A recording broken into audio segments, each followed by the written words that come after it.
পাৰ্লাৰলৈ নোযোৱাকৈ ঘৰতে থাকি আজি ঘৰুৱা সামগ্ৰীৰে মুখখন অকণমান যত্ন ল'লোঁ। আজি আমাৰ ঘৰত প্ৰিয়ংকা আহিছে, মানে আমাৰ এজনী ভণ্টি হয় আৰু, গতিকে তাইকো মানে মই আজি কামত লগাই দিছোঁ। কি কাম লগাইছোঁ চাই লওক আপোনালোকে। এয়া হালধি কটাত লগাই দিছোঁ। মানে আজি আমি দুইজনী ধুনীয়া হ'ম মানে। বহুত দিন হ'ল মানে মুখত একো লগোৱা নাই, গতিকে বনাই লগাই থাকোঁ। আজি গতিকে মোৰ নিজে বনাব মন নগ'লে, সেইকাৰণে তাইক মই লগাই দিছোঁ, শিকাই দিছোঁ অলপ।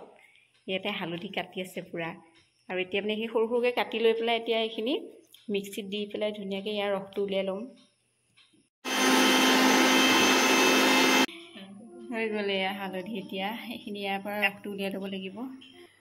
হালধি ৰস আমাৰ ছালৰ কাৰণে কিমান উপযোগী সেইটো মই আপোনালোকক নক'লেও হ'ব, কাৰণ হালধি ৰসৰ বিষয়ে আমি অতীতৰ পৰাই শুনি আহিছোঁ। হালধি আমাৰ ছালৰ কাৰণে বহুত ভাল। আৰু লগতে মই দুচামুচতকৈ অলপমান বেচন দি লৈছোঁ, কিয়নো আমি তিনিজনীয়ে লগাম।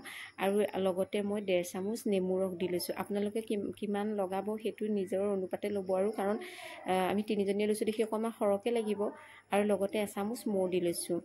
আৰু ইয়াৰ পিছত ধুনীয়াকৈ পেষ্টটো বনাই ল'ম। বনাই লোৱাৰ পিছত মই এইটো স্কিনত এপ্লাই কৰিম। তাৰপিছত আপোনালোকৰ ইয়াৰ ৰিজাল্টটো দেখাম কেনেকুৱা লাগিছে। আৰু দেখিছেনে ইমান ছফ্ট হৈছে পেষ্টটো, আৰু সঁচাকৈ মানে ভাল লাগিছে। মই ইয়াৰ আগতে এবাৰ লগাইছিলোঁ, এইবাৰ মই ছেকেণ্ড টাইম লগাম। গতিকে মানে হাতেৰে মানে এনেকৈ হাতেৰে বস্তুটো এনেকৈ মিলালেহে মোৰ মানে অলপ ভাল লাগে। মানে যিমান চামুচে মিলালে সেইটো মই নিজেই লগাই লওঁ ফাৰ্ষ্টতে, তাৰপিছতে সিহঁতক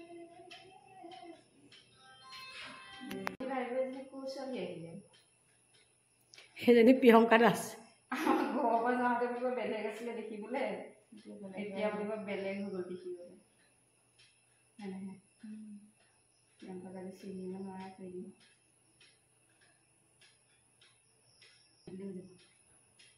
হাই প্ৰিয়ংকা, হৈ গ'ল তোমাৰ হৈছে ন ভিডিঅ' দেখাইছে। মই সেই টিপি দিবলৈ ভাবিলোঁ ভিডিঅ' বনাইছে তাই। সেয়া এতিয়া খোৱা। হাই প্ৰিয়ংকা।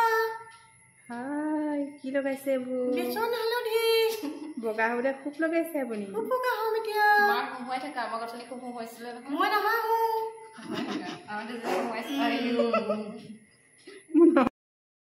সঁচাকৈ ছালখন অকণমান ছফ্ট লাগিছে আৰু দাগবোৰ গুচি যোৱা নিচিনা লাগিছে। আৰু এই পেকটো মই আগতে এবাৰ লগাইছোঁ, সেইকাৰণেহে আজি আপোনালোকক দেখাইছোঁ। সঁচাকৈ কামত আহিছে।